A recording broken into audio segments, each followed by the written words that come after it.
자, 이제 혈당부터 한번 보겠습니다. 글루코즈는 자, 먼저 이 그래프도 봐두시기 바랍니다. 인슐린과 글루코즈는 간단하게 말씀드리면 같은 방향으로 이동한다는 거, 그렇죠? 혈당이 감소하게 되면 인슐린도 당연히 감소, 그렇죠? 혈당이 증가하면 인슐린도 증가하면서 당을 저장하든지 활용하도록 또 활용을 촉진하는 쪽으로 작용을 하게 된다. 이렇게 알아두시면 되겠습니다. 자, 일반적으로 개에서는 한 180mg/dL 이상이면 요에서 검출, 당요가 되는 거죠. 당요 또는 요당, 고양이는 290mg/dL 이상에서 요에서 당이 관찰된다. danger value, 그죠? 40mg/dL 이하로 떨어지든지 1000mg/dL 이상, 뭐 당뇨병 환자에서 하이퍼오스몰라 하이퍼글라이세믹이라는 이런 상태가 있습니다. 이런 경우에 또 신경 증상까지도 유발을 할 수가 있다. 이렇게 알아두시면 되겠네요. 자, 첫 번째 시간에 말씀드렸던 것처럼 이제 RBC하고 분리가 중요하다고 그랬죠. 어디 원거리에 혈당 농도 측정이 필요한 혈당 농도 측정으로 이제 원거리 배송하는 경우에는 꼭 RBC로부터 분리를 해야 된다는 거 기억을 하시겠죠. 휴대용 혈당계 아무래도 휴대용 간이 혈당계니까 또 정확도가 좀 떨어지긴 하겠죠.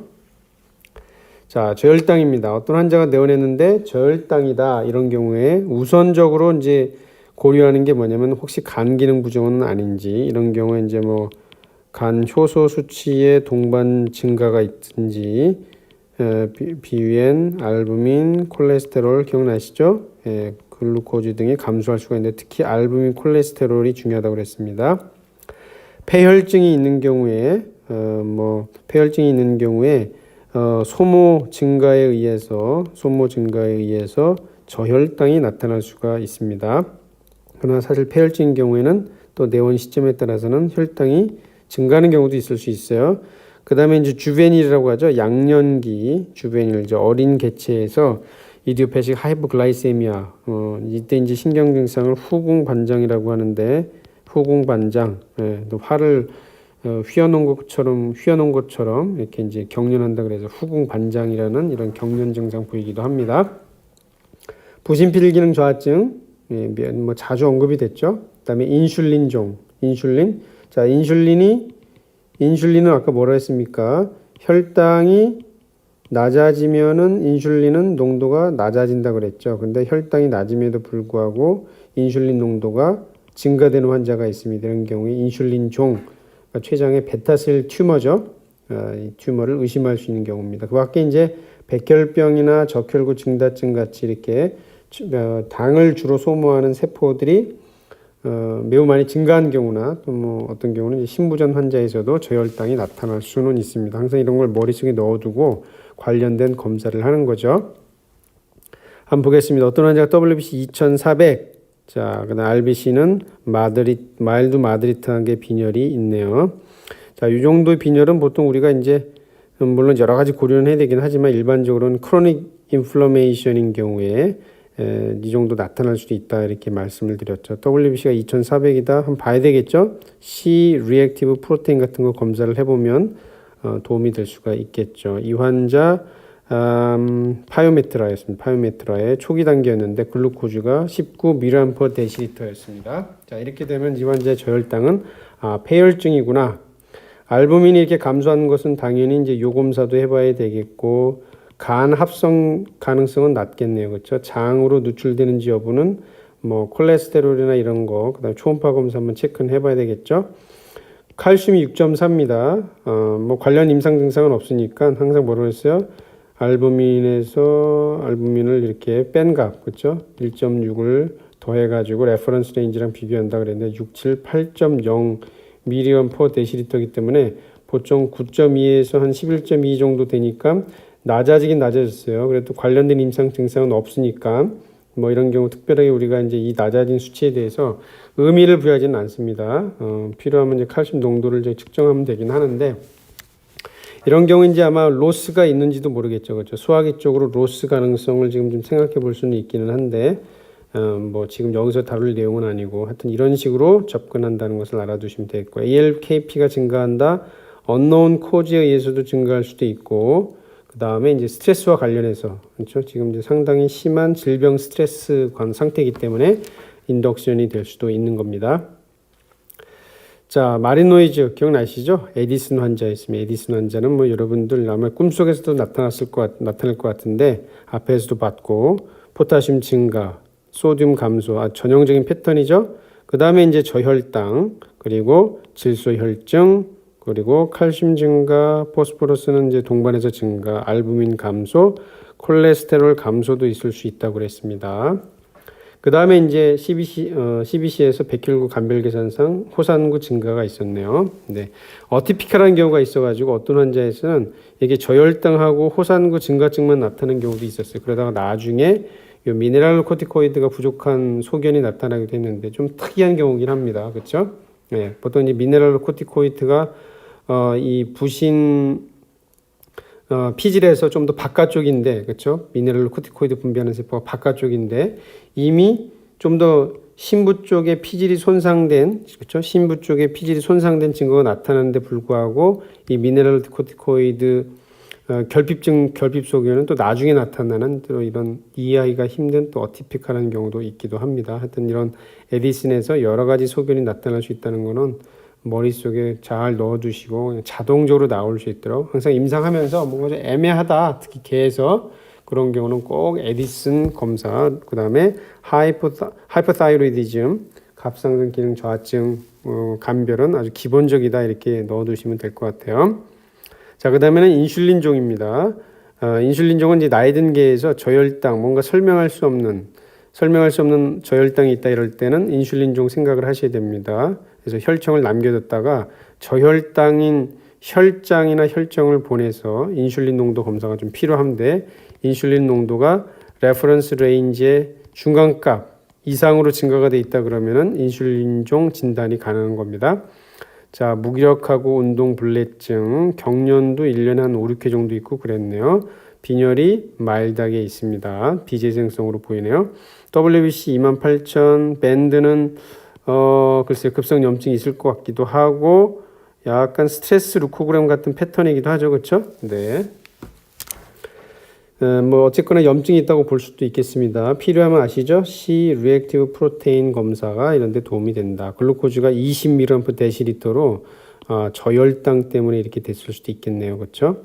자, 칼슘은 8.73, 알부민 3.2, 자, 그다음에 소듐 클로라이드 증가가 됐고 이 환자는 사실 이제 수액을 맞고 왔고 덱사메타손 투여도 받고 왔어요. 왜냐하면 저혈당이 있었기 때문에 덱사메타손에 의해서 리파즈 액티비티가 증가될 수가 있습니다. 간 효소 수치 조금 증가가 됐는데 간 쪽에도 문제가 있을 수는 있는 거죠. 자, 이 환자 여기서 칼슘 약간 낮긴 한데 0.3 더해주면은 9.03 되겠네요. 레퍼런스 레인지보다 조금 낮은데 뭐 특별하게 관련 증상은 없기 때문에 의미가 없을 수도 있고, 그렇죠? 의미가 없을 수도 있고 이거 굳이 자, 따지기가 좀 애매할 수 있기 때문에 항상 뭐 필요하면 그냥 칼슘 농도를 측정하시면 됩니다. 근데 이 경우에 이제 경련 증상은 일단 저혈당이 워낙 뚜렷한 명확한 원인이니까 저혈당과 관련해서 경련 증상이 나타났다 이렇게 볼 수 있겠네요. 자, 인슐린 농도 측정을 했습니다. 글루코즈가 꽤 낮은데 인슐린이 레퍼런스 레인지 몇 배예요? 그렇죠. 항상 상한치 대비 본다고 그러는데 약 4배.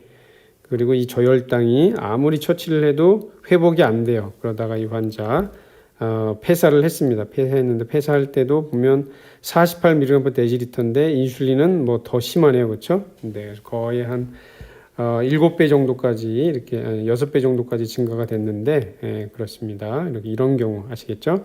그러니까 저혈당이 있으면서 인슐린 농도가 레퍼런스 레인지의 미들값 이상으로 증가가 됐다 그러면 인슐린종으로 진단할 수 있어요. 사실 이 인슐린종이 베타셀 튜머가 이게 촉지에서 만져봐도 발견하기가 좀 어려운 경우도 있기도 하기 때문에 이게 이제 이런 생화학적인 검사 방법이 그래도 꽤 유용한 편입니다. 자, 머릿속에 넣어두시고요. 그 다음에 이제 이번에 시험에도 나왔죠. 네. 나이가 좀 많기는 하지만 간도 작아져 있고 간 효소 수치 증가, 알부민, 유레아, 글루코즈, 콜레스테롤 다 떨어진 그렇죠? 그다음에 여기서도 칼슘은 어때요? 항상 이렇게 생각을 하셔야 됩니다. 그래서 1.9 더하면은 이제 9.0mg/dl니까 뭐 문제 삼을 건 안 되겠죠? 네. 자, 그 밖에도 이제 저혈당 유발하는 경우가 있을 수가 있습니다. 사실 저혈당이라는 것이 뭐 어린 개들에서는 어떤 원인에 의해서 이제 아노렉시아가 있다든지 이런 것이 오래가 돼서 스타베이션 이렇게 있으면은 이제 저혈당도 올 수도 있긴 하겠죠. 자, 그다음에 이제 나이 든 개들에서는 종양과 관련해서도 이렇게 나타날 수가 있습니다. 크게 두 가지인데 뭐냐면은 인슐린 라이크 그로스 팩터 2 라이크 펩타이드를 분비하는 종양도 있고 또는 너무나 큰 종양이기 때문에 큰 종양이면은 세포가 무지하게 많은 거잖아요. 그렇죠? too many cells가 글루코즈 소모하기 때문에 저혈당이 올 수도 있고 그렇습니다. 그래서 주로 이제 뭐 간과 관련된 종양이라든지 뭐 이렇게 평활근 육종 뭐 이런 종양 등에서 저혈당이 종종 보고가 됩니다. 그래서 종양에서 크게 두 가지. 한번 보시면 이 아주 재미있는 케이스이긴 한데 자, 어떤 강아지가 여기서 보니까 뭐죠? 라브라도 리트리버인데 이 환자가 당뇨병으로 처치받고 있는 환자였는데 어느 날부터 갑자기 저혈당이 오기 시작한 거예요. 당뇨 환자인데 저혈당이 오기 시작했고 유선의 종괴가 급속도로 빠르게 증식을 했다. 이렇게 나왔습니다. 그래서 이 유선 종양이 암종으로 진단이 됐는데 유선 종양을 제거하고 나니까 또 저혈당이 극복이 됐어요. 저혈당이 극복이 됐고 다시 또 본래대로 당뇨병 환자의 특징을 나타냈습니다. 그래서 뭐가 문제인가 봤더니 이 암종 세포가 바로 인슐린 라이크 그로스 팩터 2, 그렇죠? 인슐린 라이크 그로스 팩터 2 라이크 펩타이드를 분비하는 것이었다. 이렇게 보고된 논문이 2010년에 하나 보고가 됐네요. 그래서 인슐린 라이크 그로스 팩터 2 펩타이드를 분비해서 저혈당이 오는 경우도 있다는 것. 자, 그 다음에 이제 자일리톨은 이제 개와 캐럴, 고우트에서 이게 저혈당을 유발하는 걸로 알려져 있는데, 사진에서 보시는 것처럼 일본에는 자일리톨 개껌도 있습니다. 글쎄, 고양이 껌인가? 네. 자, 그 다음에 이제 고혈당이 오는 경우입니다. 고혈당, 참, 여러분들 되게 머리가 복잡하고 어지러울 텐데, 그냥 어쩔 수 없습니다. 일단은 디퍼렌셜을 다 머릿속에 넣어두시긴 해야 되겠죠. 그렇죠? 자, 식후 2시간까지는 아무래도 고혈당이 있을 수 있겠죠. 혈당을 높이는 여러 가지 약물들이 있습니다. 그 중에 하나는 이 프로제스타젠이라고 그래가지고 프로게스테론 제제도 있어요. 1년에 한 번이나 두 번 정도 맞으면은 그 발정을 억제하는 약물인데 이런 약물이 또 이제 고혈당을 좀 유발할 수도 있고 개에서는 이제 위임신이 나타날 수도 있는데 그때 이제 발정 후기에 고혈당이 성호르몬에 의해서 인슐린 내성이 생기면서 고혈당이 나타나는 경우도 있기도 합니다. 고양이는 아시죠? 보정 스트레스로 인해서 흔히 혈당이 증가하고 물론 당뇨병 초기인 경우도 있긴 하겠지만 이때 내원하는 경우는 쉽지는 않죠. 물론 이제 요즘은 건강검진 프로그램을 이용을 해서 사전 검진이 되는 경우가 종종 있으니까 아마 이런 환자들이 발견되는 경우도 좀 있기는 할 거예요. 자, 이런 경우에 이제 글루코즈가 이제 일시적으로 증가했는지 어느 정도 지속되는지 알 필요가 있잖아요. 그래서 이제 뒤에 말씀드릴 거지만 이렇게 지속적으로 한 2주 이상에서 한 달 정도 고혈당이 유지되는지 알기 위해서 뭐 프록토사민이라든지 그러니까 이제 고혈당이 지속되면은 당과 결합하는 이제 단백질이 있습니다. 그게 하나 있고 주로 이제 알부민인데 또 하나는 이제 글라이케이티드 헤모글로빈이라는 게 있습니다. 당화 헤모글로빈이라고 하는데 거의 여기는 이제 3주를 했는데 사실 3주는 아니고 한 달 정도 고혈당이 계속 유지되는 경우는 헤모글로빈이 당으로 코팅이 되는 게 나타나는데 요거를 또 검사해서 일시적 당뇨인지 아닌지 감별하는 데 도움이 되기도 합니다. 자, 당뇨병은 아니더라도 부신피질기나 항진증인 경우에도 고혈당이 나타날 수가 심지어는 DKA까지도 나타날 수도 있고 그래요. 그리고 당뇨 환자에서 당 조절이 잘 안 된다 그러면 혹시 부신도 커져 있지는 않은가 꼭 체크는 해봐야 됩니다. 고양이에서 이제 갑상선 기능 항진증 환자에서도 고혈당이 나타날 수도 있고 또 개에서가 중요한 게 뭐냐면 critically ill dogs. 그러니까 개에서는 응급 환자로 분류될 만한 심각한 임상 증상이 있는 개에서는 어떻게 보면 고양이는 그러니까 이제 약간 정서적 스트레스가 있는 경우에 고혈당이 증가하게 되는데 개는 이렇게 아시겠죠? 질병과 관련된 스트레스에서 코티코스테로이드나 에피네프린에 의해서 혈당이 증가하는 경우가 있고 어떤 경우는 뭐 700, 800mg 데시리터로 이렇게 증가하는 경우도 있기도 하고 그래요. 드물긴 하지만 이렇게 알아두시고 그 밖에도 또 있습니다. 특히 여기 보시면 개의 경우는 부신 수질 종양 아시죠? 갈색 세포종이라고도 하는데 갈색 세포종이라고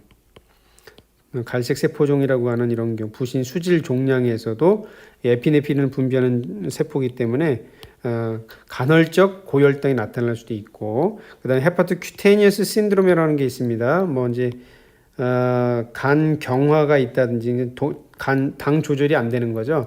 아니면은 뭐 글루카곤을 분비하는 췌장 종양이 있는 환자에서 고혈당, 그다음에 뭐 고지혈증도 있으면서 아미노산 대사 이상과 관련해 가지고 피부병이 발생하는 경우가 있습니다. 이 피부병 크게 여기 NME, SND라고 하는데 NME 네크로틱 마이그로토리 에리테마나 슈퍼피셜 네크로틱 더마타이티스라고 하는 이런 피부병도 있을 때 헤파토큐테니스 신드롬이다. 드물지만 있습니다. 또 그다음에 이제 개와 고양이에서는 이제 뭐 말단 거대증 그렇죠? 그로스 호르몬이 과다 분비되는 경우가 되겠죠. 그다음에 하이퍼피투어트리디즘도 발생하는 경우도 있기는 합니다. 아주 드물긴 한데 말단 고대증이니까 이제 고양이가 체구에 비해서 특히 이제 안면부 또는 이제 말단 부위가 되게 커지는 또 평평해진 디시 페이스라고도 하는데 디시 페이스 뭔지 아시겠죠, 그렇죠? 접시처럼 얼굴이 좀 평평해지는 이런 외관을 보이게 되는데 뭐 이런 병들도 그로스 호르몬의 증가와 관련해서 고혈당이 나타날 수도 있다. 그러니까 이제 고혈당과 관련해서 참 감별 목록이 무지하게 많습니다. 그렇죠? 자, 이 경우는 뭐냐면 혈당이 180mg 데시리터 요 레인지까지 증가할 수 있는 경우에 대한 리스트업이 되는 거예요. 네, 좀 정신이 없습니다. 그렇죠? 자, 그다음에 이제 고양이에서 갑상선 기능 항진증 환자에서도 고혈당이 나타나는 경우도 있고 어떤 개에서는 갑상선 기능 저하증이 있는 경우에도 고혈당이 나타나기도 하더라. 머릿속에 넣어두시고 자, 좀 전에 말씀드린 것처럼 당이 한 1, 2주 정도 이상 지속된다 그러면은 특히 알부민하고 결합돼서 프럭토사민이라고 얘기합니다. 근데 이제 정확하게 알부민이라고 딱 단정 짓기는 좀 뭐하고요. 근데 단백질하고 결합돼서 프럭토사민이라는 게 형성이 되는데 이것이 이제 예를 들어서 어떤 개체가 내원했는데 고혈당이 있습니다. 고혈당이 있는데 프럭토사민을 검사했더니 증가가 됐다. 그러면 이 환자는 최소한 1, 2주 이상 고혈당이 지속됐구나. 그 다음에 아까도 말씀드린 것처럼 헤모글로빈이 당화되는 경우가 있는데 이것이 3주는 아니고 한 달 정도로 보시면 되겠습니다. 한 달 정도 지속된 고혈당 환자를 평가할 때 당화 헤모글로빈 농도를 검사하기도 합니다. 네. 사람에서도 이제 일상적으로 사용합니다. 그 다음에 이제 뭐 인슐린을 잘 투여했는지 모니터링을 하기 위해서도 보통 이제 한 달에 한 번씩 이렇게 약을 받아서 가니까 새롭게 이제 약을 투여하고 환자 평가하기 전에 이런 항목들을 검사해서 제대로 잘 당이 유지되고 있는지 또는 보호자가 또 약을 치료 프로토콜에 맞게 잘 투여하고 있는지 모니터링 할 때 이런 검사를 같이 병행해서 하기도 합니다. 자, 논문에 보고된 건데요. 고양이에서 프럭토사민입니다. 고양이에서의 프럭토사민. 자, 아프지만 당뇨병이 아니고 치료하지 않은 당뇨병 환자에서 이 레인지가 겹치는 거죠. 그렇죠? 이 레인지가 당의 레인지가 겹치기 때문에 두 개를 구별하기가 쉽지는 않다. 그러나 어때요? 이 두 개 보시면은 거의 겹치는 부분이 없는 것을 볼 수가 있습니다. 프럭토사민을 검사할 때 그래서 아주 유용한 것이다. 이렇게 볼 수가 있겠네요. 자, 일본에서는 글라이케이티드 알부민만 따로 검사하는 연구도 2009년에 있었습니다. 2009년에 있었는데 보니까 당뇨병 그룹이나 컨트롤 그룹에서 물론 이제 당뇨병 그룹이 좀 더 이제 상관도가 높네요. 그렇죠? 프럭토사민하고 글라이케이티드 알부민하고 상관도가 되게 높다. 이 얘기는 뭐예요? 서로 인터체인저블하게 사용할 수도 있겠다. 이렇게 제시를 하는 거죠. 그렇죠? 네. 그래서 일본에서는 이렇게 남들 잘 사용하지 않고 관심도 없는 이상한 항목을 이렇게 연구해가지고 논문을 발표한 것이 2009년에 있기도 했었습니다. 네. 일본은 그런데 참 이런 부분이 좀 부럽기도 하고 그래요. 이제 우리나라에서는 뭔가 실험하려고 하면은 이 실험비를 고민하지 않을 수가 없습니다. 왜냐하면은 어떤 트렌드가 있는데 그 트렌드들이 대부분 뭔가 이렇게 좀 실용적이고 상품화되지 않고 그러면 잘 이게 연구비 지원이 잘 안 돼요. 그러다 보니까 특히 개와 고양이의 이 임상 쪽은 아무래도 이제 그렇죠. 또 생활 필수적인 부분이 아니기 때문에 이쪽과 관련된 실험이다 그러면은 잘 이렇게 그렇죠. 이 실험 실습비, 다르게 말하면 연구비 같은 게 이제 지원되는 이런 프로젝트가 좀 별로 없습니다. 그러다 보니까 연구하기가 쉽지는 않은데, 네, 일본은 참 그런 점에서는 부럽기도 하고 그래요. 네. 자, 고양이입니다. 고양이가 내원했는데 혈당이 높네요. 물론, 그렇죠. 요에서 당이 나올 정도까지는 아닙니다. 그렇죠? 이런 경우에 보통 고양이는 어떻게 생각하냐면 당연히 고양이도 당뇨병의 초기일 수도 있기는 하죠. 그렇죠? 근데 이걸 감별하고 싶다 그러면 이제 프록토사민을 이제 가는 겁니다. 네. 그래서 이제 가장 이제 그 가능성이 높은 가능성을 먼저 이제 체크를 하는 거예요. 만약에 이제 프록토사민 정상이다 그러면 얘는 그냥 스트레스 받아가지고 증가한 걸로 보는 거죠. 아시겠죠? 스트레스 받아. 근데 만약에 이 환자가 지속적으로 계속 혈당이 높고 또 계속 증가한다 이럴 때는 다른 검사를 또 병행을 해봐야 되는 겁니다. 그럴 때는 그런 경우는 아마 이제 프록토사민이 이제 정상은 아니겠죠, 그렇죠? 아마 당뇨병이다 그러면은 프록토사민이 아마 이미 높아 있을 겁니다. 여러 가지 가능성이 있기는 하지만 보통 고양이에서는 일단 스트레스 받아가지고 보정 스트레스 또 병원 내 스트레스로 인해서 증가하는 경우도 많이 있으니까 일단은 그걸 먼저 배제를 합니다.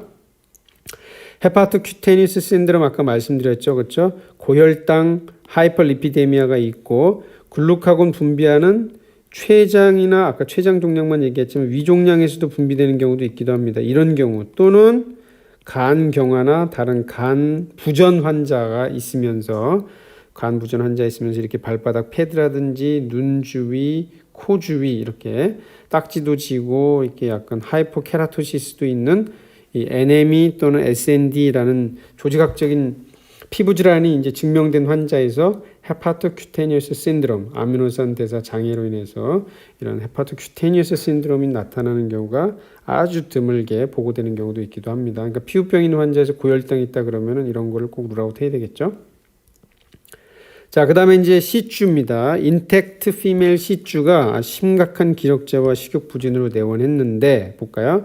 WBC 44,000이었고 CRP는 95mg/L로 많이 증가가 됐습니다. 그러니까 활발한 염증인데 빈혈이 마드리트하게 있고 RDW 증가가 됐고 MCV는 뭐 77보다 낮기는 하지만 일단 RDW 증가가 됐고 corrected reticulocyte 퍼센트도 4% 정도 되니까 글쎄 뭐 IMHA나 이런 거죠. 급성 용혈성 빈혈이 좀 의심되는 환자였는데, 자, 여기서 보시면 글루코즈가 첫날 268이었는데, 그 다음날은 126이었습니다. 자, 그럼 이 혈당, 그쵸? 이 혈당. 첫날은 어떻게 했어요? 268이니까 요당도 나오겠죠? 그럼 얘가 당뇨냐? 물론 이런 경우에 프록토사민이나 글라이케이티드 헤모글로빈 검사하는 거가 추천이 되겠죠? 근데 그 검사하지 않았어도 그 다음날 이게 당이 정상화됐다 그러면은 이건 일시적인데 뭘까? 그렇죠? 아까도 얘기했죠? 고양이에서는 약간 정서적 스트레스에 의한 고혈당이 있다고 그랬는데 걔는 크리티컬하게 아픈 환자들에서 이렇게 고혈당이 나타난 경우가 있다 그랬습니다. 이 고혈당이 잘 극복이 되면은 보통 좀 예후가 좋은데 고혈당이 잘 극복이 안 된다 그러면은 예후가 안 좋은 경우가 있다 이렇게 응급의학회에서 보고된 경우도 있기도 합니다. 그것이 그 다음 논문 2007년에 나왔네요. 여기 보시면은 2개월간 응급내원한 245마리를 그렇죠 검사를 했네요. 이 중에서 고혈당은 16%였습니다. 근데 이 고혈당은 내원 시부터 고혈당도 있었고 입원하고 나서부터 고혈당이 오는 환자들도 있고 그랬습니다. 이렇게 했는데 결과적으로 봤을 때는 뭐라 그래요? 결과적으로 봤을 때는 그렇죠? 내원 시에 이미 고혈당이 아니고 내원하고 나서 혈당이 나타나기 시작한 환자들이 좀 더 이후가 안 좋았다. 뭐 이런 보고도 있습니다. 자, 이것뿐만 아니라 뭐 이게 특히 이제 당이 응급 내원했으니까 뭐 크리티컬리 이일 페이션트에 이제 다 들어가긴 하는데 신경 증상으로 내원한 환자에서도 특히 이렇게 고혈당이 나타나는 경우가 있을 수가 있습니다. 다행히 이 환자는 이제 혈당이 잘 정상화 돌아오긴 했는데요. 자, 이 환자는 이제 내원했을 때 주된 소견은 뭐냐면 이제 하이포나트레미아. 아시겠지만 이제 이 전해질이 특히 나트륨이 이렇게 급성적으로 이렇게 낮든지 또는 급성적으로 매우 증가하게 되는 경우는 이제 신경 증상이 나타나게 됩니다. 그래서 삼투압과 관련된 중요한 팩터이기 때문에 농도가 낮거나 높은 경우에 그 다음에 이제 뇌에서 부종이 있든지 뇌가 탈수가 돼가지고 둘 다 신경 증상이 나타날 수가 있습니다. 뭐 이런 경우는 이제 소듐이 이게 매우 낮다 이런 경우는 뭐가 될 수도 있냐면 과다한 물 섭취도 될 수도 있어요. 과다한 물 섭취. 사람도 여러분들 들어보신 적 있나 모르겠습니다. 그렇죠? 외국에는 이상한 대회도 많은데 그 중에 하나 그렇죠? 짧은 시간에 얼마나 많은 물을 마시는가 이런 대회도 있었는데 아주 오래전에 어떤 주부가 그렇죠? 물 마시기 대회 1등 했지만 물 중독 와서 또 돌아가신 경우도 있습니다. 그런 경우도 있기도 하고. 그다음에 이제 여러분들 뭐죠? 요에서 농축을 시키는 호르몬이 뭐냐면 ADH죠. 그렇죠? 자, 이 ADH가 불필요하게 불수의적으로 분비되는 경우가 있습니다. 이런 거를 SIADH다 그러는데 Syndrome of Inappropriate 적절하지 않은 ADH 분비인데 그냥 불수의적으로 자발적으로 그냥 분비가 되는 거예요. 그러면서 계속 물을 어떤 거야?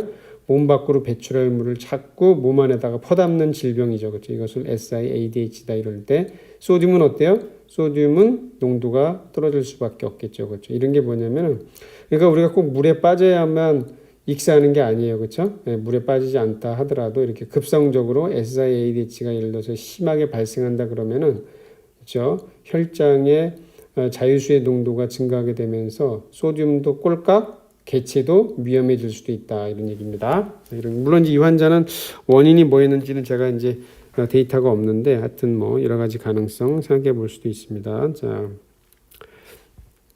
자 그다음에 이제 고혈당인 그쵸 혈당이 아까 이제 그쵸 up to 180mg/dL 그랬죠. 그 이상으로 물론 이제 그 이상 증가하는 경우도 있을 수도 있죠. 그렇죠. 여기서도 지금 343mg/dL긴 했으니까. 자, 우리가 고혈당이 있을 때 주요하게 생각하는 질병들은 주로 이제 당뇨병하고 여기 이제 DKA 그렇죠. 응급 상황. 그다음에 부신피를 기는 항진증이 되겠습니다. 고양이에서는 말단 거대증도 있기는 한데 저도 아직까지 뭐 본 적은 없습니다. 네. 그래서 이제 고혈당이 있다 그러면 일단 부신피를 기는 항진증하고 당뇨병을 꼭 룰아웃을 해야 되겠죠. 개입니다. 견부에 미만성의 탈모가 있다 그러면은 일단은 호르몬성으로 가는 거죠. 유선 종양도 있었네요. 근데 유선 종양이 있으면 아까 제가 인슐린 라이크 그로스 팩터 같은 것도 그렇죠? 생각을 할 수도 있는 겁니다. 생각할 수도 있는 건데 자, ALKP 증가가 됐고요. 글루코즈, 콜레스테롤, 트리글라이세리드, 고지혈증, 고혈당도 있네요. 자, 이렇게 되니까 일단 당뇨병이 되겠습니다. 그렇죠? 글루코즈, 케톤까지 증가됐으니까 DKA. 근데 이런 경우에 꼭 뭐라고 했어요? 쿠싱도 같이 생각을 하셔야 됩니다. 쿠싱. 왜냐면 쿠싱 환자에서도 DKA가 나타날 수가 있습니다. 스테로이드에 의한 인슐린 내성 때문에 DKA도 나타날 수도 있다. 자, 여기서 이제 이 환자 프로테인도 있긴 하지만 일단 어때요? 혈류가 있기 때문에 프로테인은 일단 무시하고 넘어가고 빌리루빈은 ALKP가 증가가 됐기 때문에 글쎄요 담즙 정체가 있는지도 모르겠지만 빌리루빈 일단 뭐 지속되는지 한번 봐야 되겠죠. 네. 빌리루빈은 그렇게 중요한 항목은 아닙니다. 요에서 중요한 것은 다시 한번 말씀드리지만 비중, 단백뇨, 그다음에 혈뇨 정도만 그렇죠? 당하고 단백뇨 이런 거 세 가지 정도만 체크하시면 되고 그다음에 이제 방광염이 있는지 없는지. 자, 이 환자가 이제 일단 DKA 그렇죠? 케톤 산증까지 있기 때문에 이런 경우는 이제 당뇨병 중에서 아주 응급 상황이니까 인슐린 처치를 하면서 촉효성 인슐린 처치를 하면서 케톤이 안 나올 때까지 처치를 하고서 이제 혈당 곡선 그리면서 치료 프로그램을 이제 잡게 됩니다. 근데 이 환자가 나중에 잘 조절이 안 돼요. 조절이 잘 안 되고 또 갑자기 또 고혈당이 없어지기도 하는 이런 당황한 상황. 그래서 이제 검사를 나중에 더 했는데 보니까 부신이 커져 있었습니다. 양측성으로 커져 있었고요. 부신이 커지게 되면 이것이 이제 첫 번째는 뭐예요? 이게 정말 쿠싱인지 아닌지 감별하는 게 필요하고 두 번째는 PDH 뇌하수체 의존성인지 아니면 아드레날 쪽에 문제가 있는지. 물론 이제 뇌하수체 의존성인 경우는 보통 양측 부신이 둘 다 비슷하게 커집니다. 아드레날은 보통 편수적으로 커지게 돼 있어요. 종양성이기 때문에. 쿠싱인지 여부를 검사하는 이제 그 실험실적인 검사 방법은 뭐냐면 저용량 덱사를 투여하고 나서 제대로 잘 억제가 되는가 이렇게 보는 겁니다. 이제 네거티브 피드백 효과가 있는지 없는지를 보는 건데 일반적으로 100%는 아니지만 쿠싱 환자에서는 PDH든 아드레날성이든 간에 잘 억제가 안 돼요. 억제가 안 되기 때문에 이렇게 이제 억제가 되는지 여부를 보면 되고, 자, 판단 기준은 그 다음에 있으니까 한번 보시면 되겠습니다. 그 다음에 이제 고용량을 가지고 뭐냐면 PDH냐 아드레날성이냐를 감별하기도 합니다. 한 10배 정도 되는 농도의 고용량을 투여해 가지고 역시 억제가 되느냐 안 되느냐를 보는 건데, 억제가 된다 그러면은 PDH를 일단 보는 겁니다. 자, 이건 뭐 치료와 관련된 부분은 한번 참고로 읽어보시면 되겠습니다. 자, 이렇게 해서 이제 당과 관련해서 사실 뭐 여러 가지 경우의 수가 많이 있기는 했는데 제가 언급해드린 거가 뭐 그렇게 좀 많지는 않네요, 그렇죠? 그러니까 이제 이론적으로 좀 복잡해지는 경우가 있기는 한데 사실 뭐 임상하면서 보는 경우는 아무래도 그렇죠? 아무래도 어떤 경우가 많냐면 고양이 스트레스, 그렇죠? 보정 스트레스, 가끔 발정 후기, 그리고 아까 이게 그렇죠? 암컷에서 발정 억제제 맞는 경우, 그다음에 응급 환자 개들 이런 경우가 이제 보통 고혈당이 종종 보게 되는 경우고, 그 밖에는 그렇죠. 헤파토 큐테니어스 신드롬이나 부신 수질 종양은 헤파토 큐테니어스는 아주 드물게 보고 부신 수질은 가끔 보이긴 하지만 이런 환자에서 고혈당이 나타나는 경우는 또 그렇게 많지는 않아요. 고양이 말단 비대증도 좀 드문 경우고 그렇습니다. 그 다음에는 이제 우리가 당뇨냐 또 쿠싱이냐 이게 이제 중요해지게 되는 거죠. 자, 이런 식으로 정리를 하면 되겠습니다. 자, 그 다음에 이제 고지혈증입니다. 고지혈증은 보통 이제 고지혈증은 이제 고혈당하고 같이 이제 관련해서 생각을 하잖아요. 아까 앞에서 했던 것처럼. 그렇죠? 보통 일반적으로는 고지혈증 그러면 이제 우리가 생각하는 게 식후 생각을 하게 되고, 내분비 쪽에서는 뭐냐면 갑상선 기능 저하증, 계에서 가능성 생각하고, 이제 쿠싱, 당뇨병 등을 생각하는 겁니다. 이제 혈당까지 높다 그러면은 이제 쿠싱이나 당뇨가 되고, 혈당은 높지 않은데 고지혈증만 좀 있다, 그렇죠? 특히 콜레스테롤 증가 이렇게 계속 보인다 그러면은 갑상선 기능이 혹시 저하된 건 아닌가 이렇게 또 체크하게 됩니다.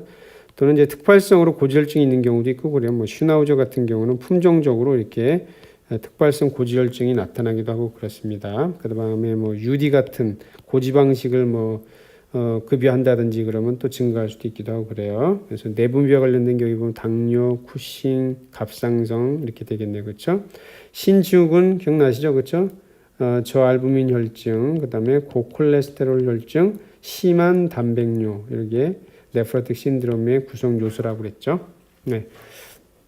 자, 간부전에서도 고지혈증이 나타날 수도 있습니다. 물론 이제 간부전이 있게 되면 또 이제 담즙 쪽에도 이제 문제가 있게 되니까, 그렇죠? 네. 그 다음에 이제 간이 또 이 지방 대사에 또 중추적인 역할을 또 하잖아요. 네. 그렇기 때문에 간부전이 있게 되면은 또 고지혈증이 나타날 수가 있습니다.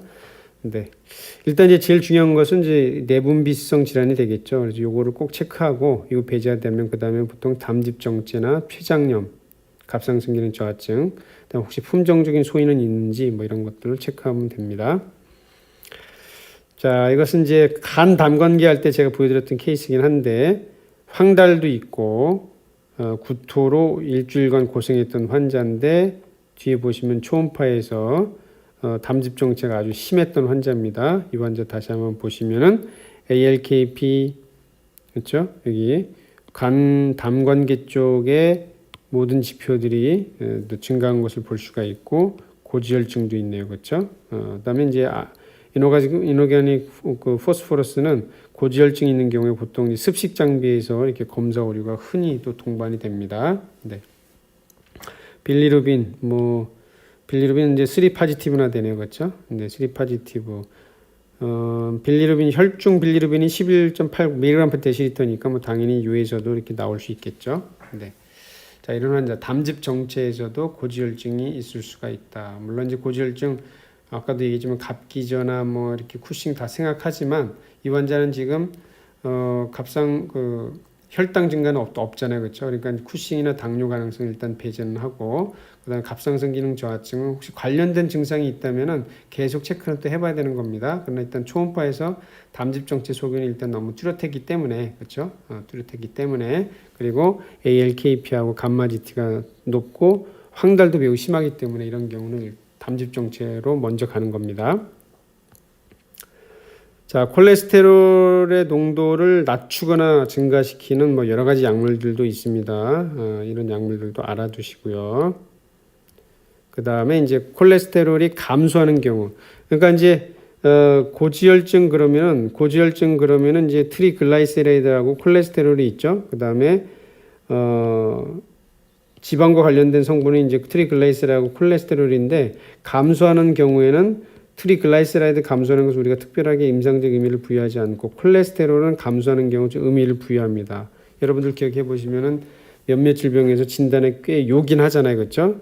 아까 에디슨에서 감소하는 경우도 있고 간부전, 그렇죠? 그 다음에 이쪽은 다 뭐냐면 이게 바로 PL입니다, 그렇죠? PL이 단백 누출성 장병증이 있는 환자들에서 콜레스테롤 감소는 아주 중요한 요소가 되는 거예요. 그래서 좀 중증의 환자에서는 콜레스테롤 빼먹지 말고 검사하는 게 중요합니다. 물론 아주 기본적인 부분, 그렇죠? 영양 공급이라든지 또는 소화 흡수 부분에서 문제가 있어서 콜레스테롤 합성이 저하되는 경우도 있을 수는 있겠죠. 자, 아까 앞에서 보셨던 이 보스턴 테리어 기억나시죠? 3개월간 체중 감소, 식욕 정상 증가, 여위고, 야위고. 자, 이 환자 보면 여기 림판지 액타지아, 그 다음에 외분비 췌장 기능 부전이 의심되는 환자 있습니다. 그렇죠? 네, 이 환자 보시면 알부민도 감소, 글로불린도 감소, 콜레스테롤도 감소, 그렇죠? 그 다음에 칼슘도 약간 소실되는 느낌.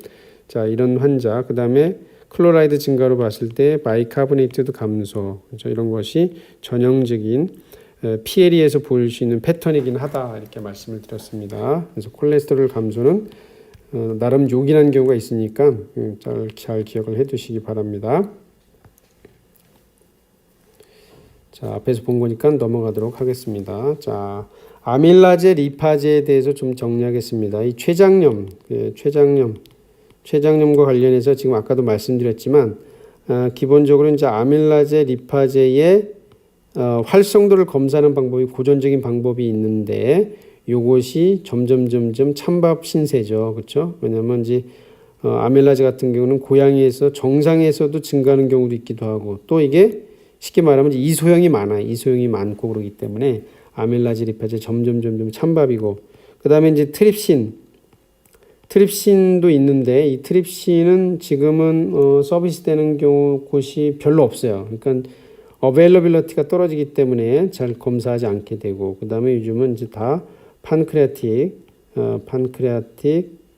리파제 농도 검사가 주로 이루어지게 됩니다.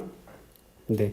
자, 왜 그러냐면은 아밀라제, 리파제, 트립신 같은 경우 또 어떤 게 있냐면 이게 탈수라든지 이렇게 있어가지고 질소혈증이 있으면 이런 값들은 또 증가하게 되기 때문에 진단하는데 좀 어려운 점이 있을 수가 있는데 이 PLA 같은 경우는 이런 것의 영향도 안 받고 그래서 거의 뭐 아주 이상적인 검사법으로 췌장염 진단과 관련해서는 두루두루 잘 활용이 되고 있습니다. 자, 아밀라제 볼까요?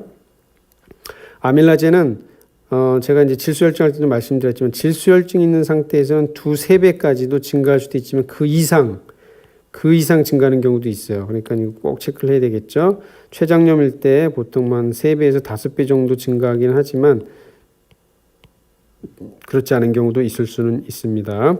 또 이 아밀라제는 간 담관계에서도 증가할 수가 있어요. 간 담관계 질환에서도. 그다음에 위장관 질환이 있을 때도 증가할 수도 있다. 그리고 매크로 아밀라제다 이래서 이뮤노글린과 결합한 형태도 있어요. 그리고 재미있는 게 뭐냐면 요즘은 이제 이런 실험을 잘 안 하지만 췌장을 완전히 제거했는데도 불구하고 또는 만성 췌장염 환자로서 거의 90% 이상의 췌장 기능이 손상된 환자에서도 아밀라제 활성도가 정상인 경우가 있기도 하고 그런 거예요. 그런 경우가 바로 이 매크로 아밀라제가 아닌가 이렇게 이제 얘기도 되고 있는데 하여튼 이런 경우 아까 고양이는 말씀드렸죠. 정상에서도 증가하는 경우가 있을 수도 있다.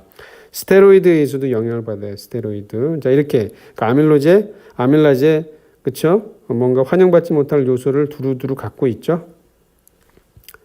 자, 그래도 뭐 그쵸 이렇게 중년의 비만 그 다음에 이제 여기 나와 있지는 않지만 이제 그쵸 사람들 먹는 이제 보통 이런 경우잖아요. 그러니까 고기를 먹다가 개도 줬는데 개만 아픈 경우 이런 경우 있죠. 아밀라제 리파제 증가가 되고 요즘은 다 이제 캐나인 판크레아틱 리파제 검사를 하게 되죠. 이런 경우 췌장염 진단에 도움을 받을 수가 있습니다. 그 다음에 여기서도 글루코스가 조금 증가가 되긴 했죠. 그래서 당연히 여기서 나오기도 했는데 이것은 이제 글루카곤 그렇죠? 글루카곤이 아마 분비가 된 걸로 좀 볼 수가 있을 것 같습니다. 그렇게 해서 혈당이 증가가 되고 요당도 나왔다 해서 이 환자가 당뇨병이냐 또 이런 건 아니죠.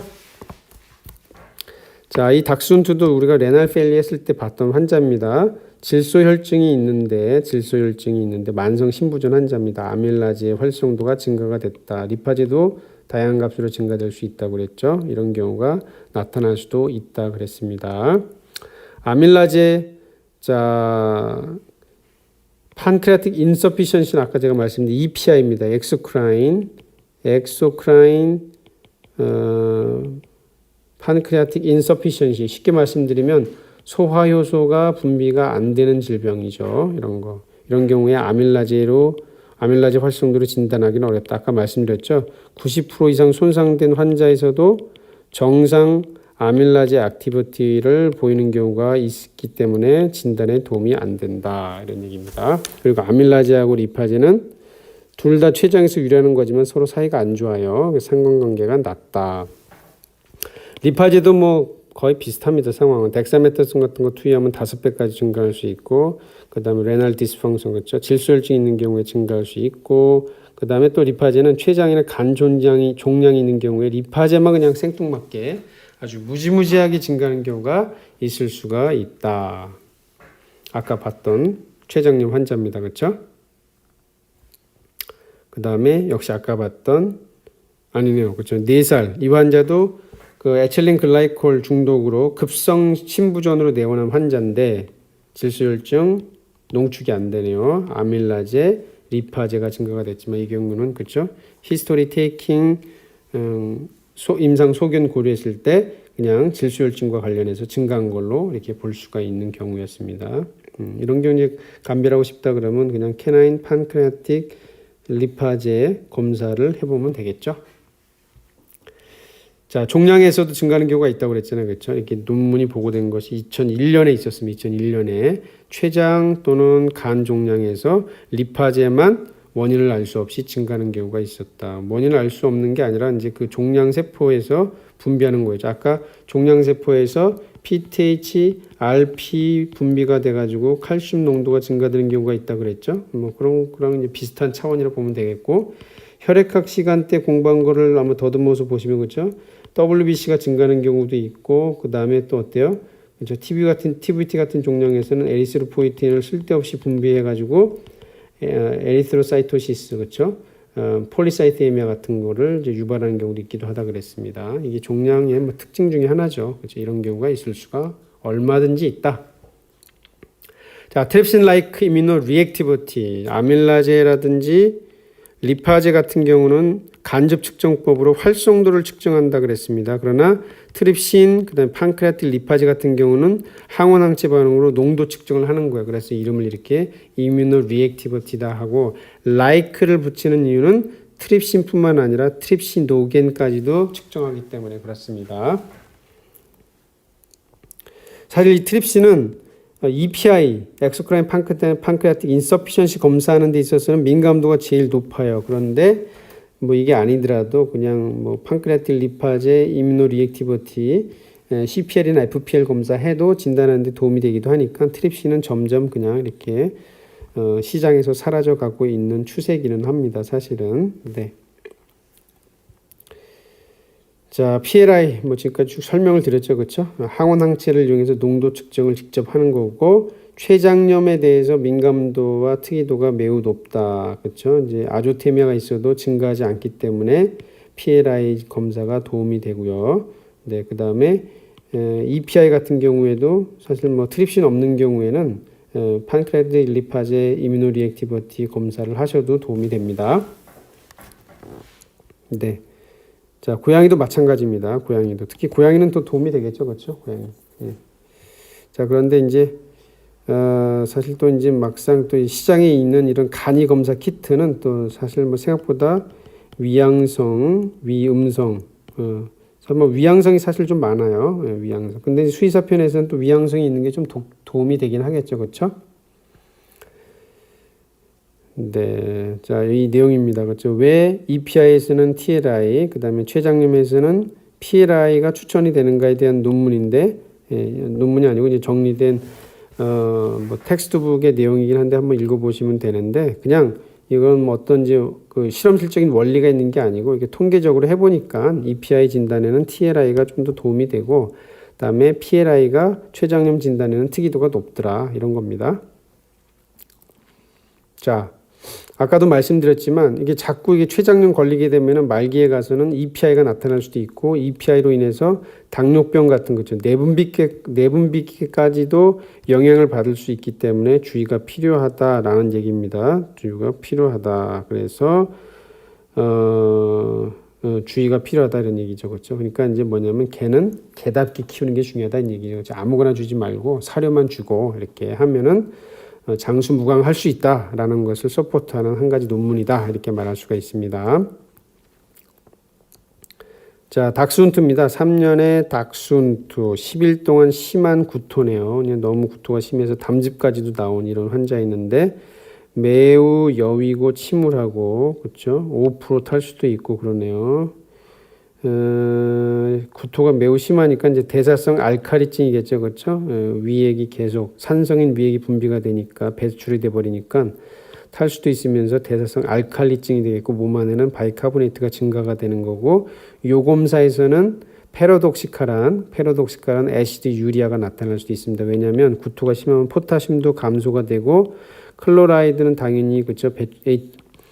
수소 이온 따라 같이 배출되기 때문에 감소하게 되는데 이 포타슘 이온 감소, 클로라이드 이온 감소로 인해서 수소 이온이 많이 세뇨관에서 배출이 되게 됩니다. 왜냐하면 이제 소듐을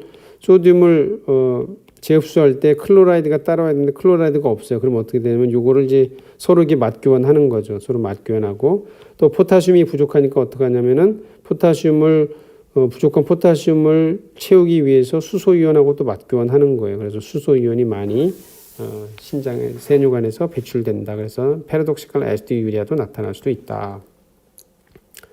자, WBC가 증가가 됐네요. WBC 증가됐고 이런 경우에 염증의 정도를 보려면 C 리액티브 프로테인. 근데 이제 림포사이트도 감소했으니까 지금 급성 염증기겠구나 이렇게 판단할 수는 있겠죠. CRP도 증가했을 것 같고. 자, 요 비중은 1.050, 신장 기능은 문제가 없다 이런 얘기네요. 그렇죠? 자, 여기 볼까요? 자, 유리아만 증가했고 크레아틴은 증가하진 않았는데, 그렇죠? 그냥 복잡하게 생각하지 말고 이렇게, 그렇죠? 그러나 또 10일 동안 제대로 먹지도 못했으니까 뭐 단백 이하도 증가가 됐고 지금 염증이 있어서 고열도 있고 등등에 의해서 비위만 또 증가했을 수도 있는 거죠. 어쨌거나 신장에는 문제가 없다. 포타슘은 당연히 그렇죠. 식욕결핍이 지속됐기 때문에 포타슘 농도가 낮고, 소듐은 뭐 살짝 증가된 거니까 넘어가 되겠습니다. 일단 저혈당이 심하네요. 그렇죠. 아까 여기 보시면 뭐라고 했습니까? 여위였다고 그랬죠. 여위였다. 매우 여위고 그런 데다가 잘 못 먹으면은 어떻게 되겠어요? 저혈당이 얼마든지 올 수가 있습니다. 자, 그다음에 이제 이렇게 여위였다는 얘기는 뭐냐면 이 환자가 워낙 크레아틴이 좀 낮았을 경우가 있기 때문에 0.7도 사실은 이게 좀 증가됐는지도 몰라요. 근데 그러면은 여기서 생각해야 될 건 뭐냐면 왜 크레아틴이 감소했는가, 왜 여위였는가에 대해서는 이 환자에 대해서 좀 더 정밀하게 좀 평가가 좀 필요한 거기도 합니다. 여러분들한테는 좀 어려운 단계일 수도 있긴 하지만, 그 다음에 이제 토탈 프로테인도 뭐 영양성으로 얼마든지 영향을 받을 수가 있습니다. 전체적으로 좀 낮아진 편이고요. 일단 영양성.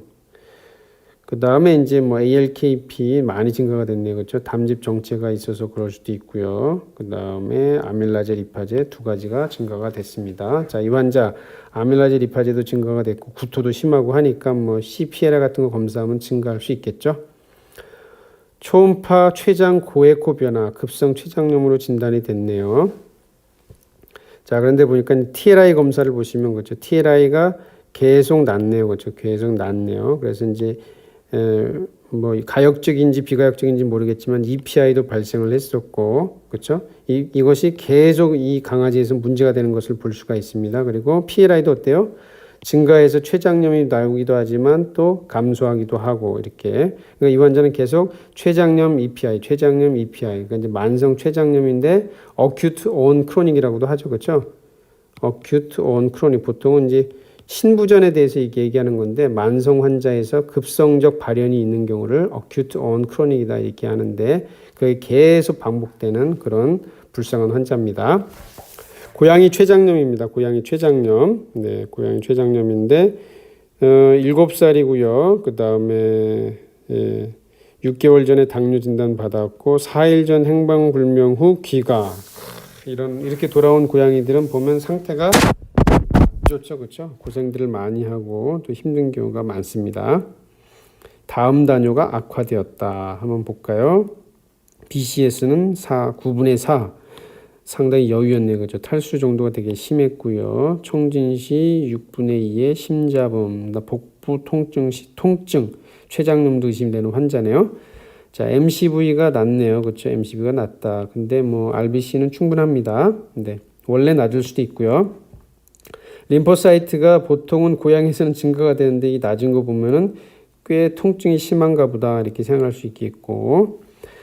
자, 케미스트리 검사 결과 보니까 어때요? ALT, AST 고양이에서는 뭐 좀 상당히 비특이적인 그렇죠? 이 두 항목이 증가가 됐으니까 여러 가지 가능성을 생각은 해야 되겠죠. 빌리루빈 별로 도움 안 된다고 그랬고 LDH는 사실 뭐 개와 고양이에서 이렇게 거의 뭐 의미가 없다고 보시면 됩니다. 특이성이 너무 낮기 때문에. 자, 아니온 갭이 증가가 됐다 이런 얘기는 뭐냐면 대사성 산증이 있는데 뭔가 정상보다 증가가 된 유기산 또는 무기산이 있다 이런 얘기예요. 유기산 또는 무기산이 있다. 자, 그런데 보니까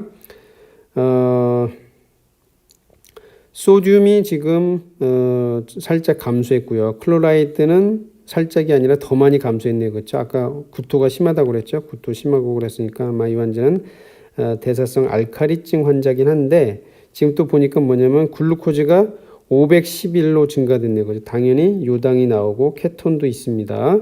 그 다음에 유레아 증가가 됐는데 뭐 비중이 뭐 농축류긴 하지만 그렇죠. 농축류긴 하지만 글쎄요. 신장도 초음파 검사하는 걸 봐서 고양이에서는 사실 이 기준을 넘어도 신장이 망가진 경우가 있긴 하기 때문에 좀 주의가 좀 필요하긴 합니다. 더 조사해 볼 필요는 있고.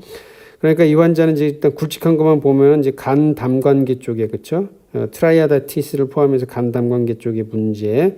그다음에 안연갭도 증가가 됐고, 그다음에 고혈당도 있고 질소혈증도 있고. 일단 질소혈증은 뭐 일단 이 비중이 어쨌거나 1.035 이상이니까 잠깐 접어두고 그렇죠. 케톤 산증이 있습니다. 그렇죠. 당뇨병의 응급 상황이니까 이것부터 치료를 해야 되는데 이걸로 인해서 지금 대사성 산증도 있는 걸로 보면 되겠죠. 이것 때문에 케톤 바디가 증가해 가지고 안연갭이 증가한 이런 대사성 산증이 발생을 했다 이렇게 볼 수가 있습니다. 이 부분은 또 이제 조금 있으면 하게 될 테니까 조금만 참아주시고 게다가 WBC도 증가됐어요. 그렇죠. 요 침사에서 그렇기 때문에 그 다음에 캐스트에서는 그래뉼라 캐스트도 있기 때문에 지금 세뇨관에도 손상이 있는가 보다 이렇게 판단할 수가 있고 그러니까 이 환자는 생각할 수 있는 게 급성 신부전 가능성 신부전 물론 이제 개라면은 비중이 이 정도면 충분한 거잖아요. 그렇죠. 근데 고양이는 물론 1.035로 기준하긴 하지만 고양이에서 비중이 이 정도면 사실 높은 건 또 아니에요. 그래서 고양이에서는 보통 한 1.066 이상은 유지가 돼야 되는데 이거 이하로 떨어지면은 그죠. 기준은 우리가 보통 1.035로 삼긴 하지만 조금 이렇게 회의적인 눈으로 좀 볼 필요가 있습니다. 그다음에 당뇨병도 있고 아까 대사성 알카리증도 있을 것이다 말씀드렸죠. 그렇죠. 왜냐하면 구토를 오랫동안 했기 때문에. 근데 물론 크로닉이기 때문에 어느 정도 이 대사성 알카리증은 좀 적응이 됐을 수도 있기는 한데 중요한 것은 이제 블러드가스 검사를 한번 해봐야 되겠죠. 그렇죠. 블러드가스 검사를 한번 해봐야 전체적인 정확한 이제 pH 상태는 알 수는 있겠죠. DKA가 있고 지금 간 담관계도 문제가 있고 그다음에 췌장이나 장 이쪽도 두루두루 살펴봐야 되는 아주 그냥 종합병원 상태입니다. 이 환자는. 그래서 이제 방사선 초음파 검사해 보니까 신우신염 가능성도 있다고 하네요. 자, WBC를 볼까요? WBC가 이렇게 증가하진 않았는데, 사실 고양이는 염증이 있어도 이렇게 WBC에서의 변화가 눈에 띄지 않는 게 있습니다. 왜냐하면 묘하잖아요. 그렇죠? 묘하기 때문에 잘 드러나지 않는 경우가 있어서 이런 병행되는 다른 검사 되게 중요하죠. 췌장염도 인정이 됐고요. 경도에 간 비대도 있다고 하네요. FPLI 검사했는데 23.6 마이크로그램 퍼 리터, 그래서 췌장염으로 진단할 수 있을 만한 수치였습니다. 그러니까 당뇨병에다가 췌장염까지 있는 환자네요. 그렇죠? 그래서 5일간 입원 탈수 교정, 그 다음에 아까도 말씀드렸죠. 포타시움 포스포러스 첨가, 그 다음에 레귤라 인슐린 투여, 그 다음에 식욕은 다행히 개선되었고 FPLI는 정상으로 돌아왔네요. 그렇죠? 네, 다행이네요. 네, 자 이렇게 이런 환자. 자, 저먼 셰퍼드 볼까요? 12개월령입니다. 저먼 셰퍼드도 사실 뭐 만만치 않은 유전 질환이 많은 품종입니다. 체중 감소와 다식, 재밌죠, 그죠? 체중 감소인데 다식, 기생충 감염 아니면은 EPI입니다. 이런 경우에 엔드가 아니라 오하죠. 아시겠죠? 체중 감소가 있는데 다식이다. 그러면은 기생충 감염이나 EPI 정도로 보시면 되겠습니다. 한번 볼까요? 림포사이트 좀 감소했네요. 예, 뭐 특별한 문제가 아닐 수도 있지만 혹시 뭐 그렇죠? 소화기 쪽에서 PLE도 같이 있는지도 몰라요. 이런 환자들은 그렇죠? 림판지 액타지아, 글루코즈가 감소했습니다. 볼까요?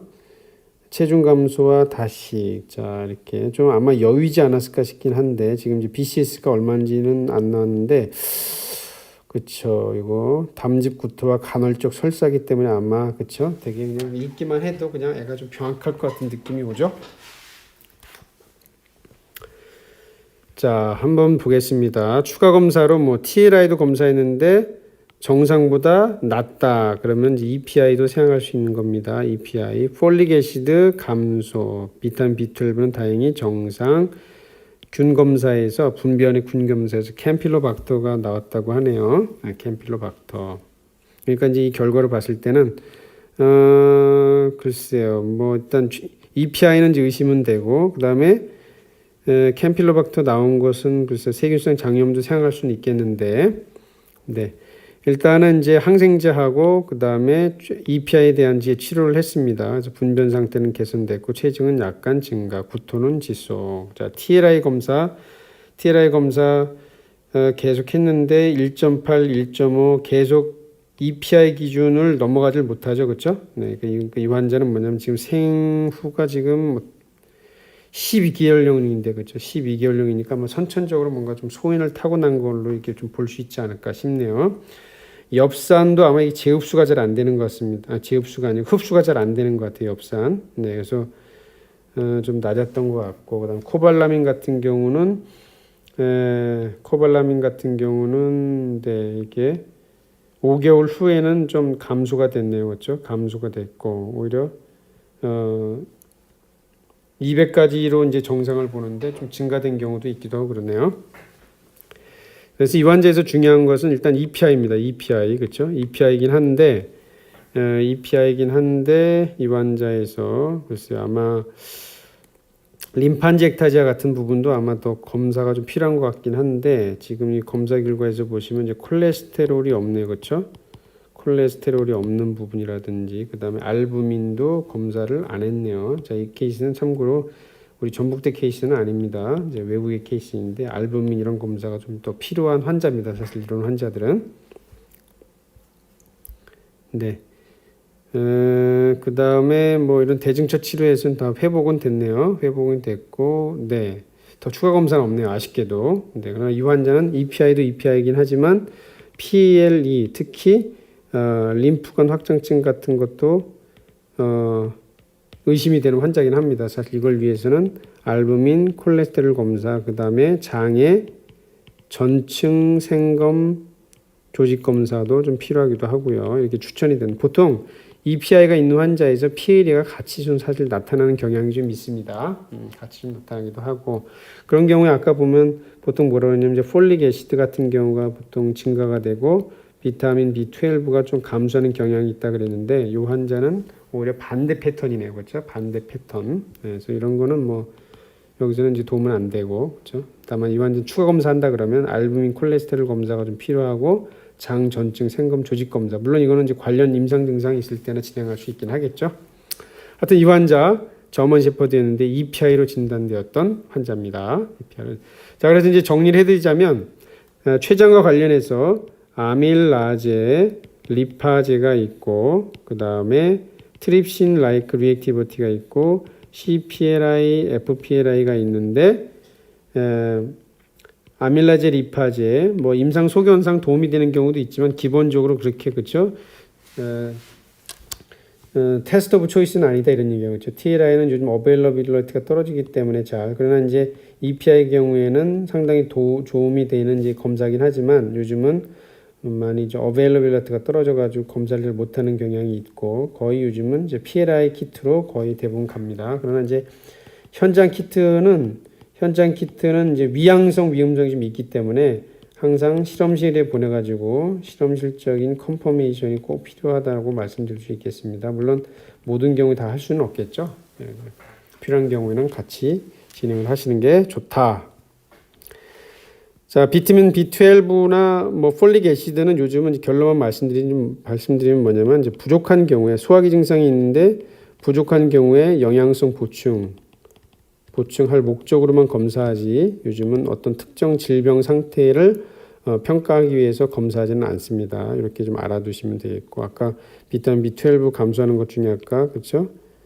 시보 말씀드렸죠. 그다음에 소장 후방부에서 흡수가 되는데 그쪽에 질환이 있으면 잘 흡수가 안 되기도 하겠죠. 그렇죠? 자이언트 슈나우즈에서 이 비타민 B12 코발라민이라고 합니다. 코발라민 흡수가 잘 안 되는 질병이 종특이적으로 보고된 경우가 있기는 합니다.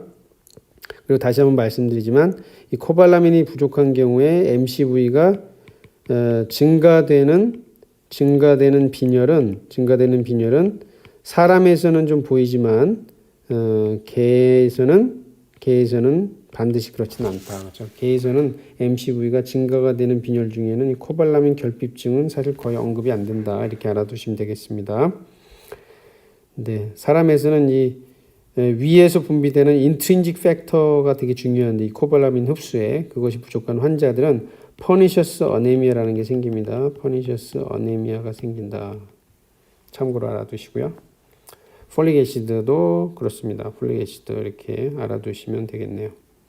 자, 이렇게 해서 이제 지금 오늘 칼슘, 포스포러스, 글루코즈, 고지혈증, 그렇죠? 콜레스테롤 감소, 그 다음에 아밀라제, 리파제, 그 다음에 트립신, 판크레틱 리파제 이뮤노 리액티비티, 그 다음에 비타민 B12, 폴릭 애시드 등에 대해서 한번 다뤄봤습니다. 그렇죠? 사실 뭐 글루코즈 관련, 그렇죠? 글루코즈 증가 감소 뭐 여러 가지 디퍼런셜이 많아가지고 그냥 정신이 없고 그냥 어지러우실 텐데, 네. 자, 칼슘 증가 감소, 포스포러스는 감소해서 우리가 의미를 부여한다고 그랬고, 글루코즈는 뭐 증가하는 경우, 감소하는 경우 하도 많아가지고 다 신경 써야 되고, 아밀라제 리파제에 점점 설자를 잃어간다 그랬죠. 요즘 판크레틱 리파제로 주로 통일되는 느낌이다. 그렇죠? 판크레틱 리파제 이뮤노 리액티비티. 다시 한번 말씀드리지만 이 두 가지는 농도 측정이고 이 아밀라제 리파제는 활성도라고 하는 겁니다. 활성도. 자, 고생하셨습니다. 열심히 공부하시고 이제 드디어 근데 모르겠습니다. 그렇죠? 또 코로나가 지금 심상치 않기 때문에 어떨지 모르겠는데 다음 주 금요일부터 대면 강의를 할 수 있을 것으로 기대하고 있습니다. 대면 강의 때 볼 수 있기를 바랍니다. 그럼 잘 지내시기 바랍니다. 고맙습니다.